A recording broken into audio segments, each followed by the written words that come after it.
Let me show you how to make these icons and also the app size bigger on any Samsung S10 series tablet. So first what you have to do is simply swipe up and you see where you have the search bar, you simply click these three dots here.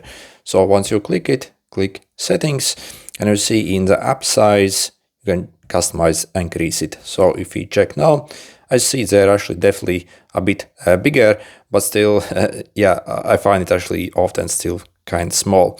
So that is a hard limitation, I guess, when it comes to the size of this is pretty much what we can get. Also, another thing is that you can play around is if you go in the display settings.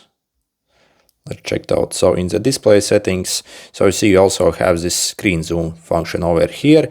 If you play around with this feature over here, it essentially will make also everything bigger basically on your tablet.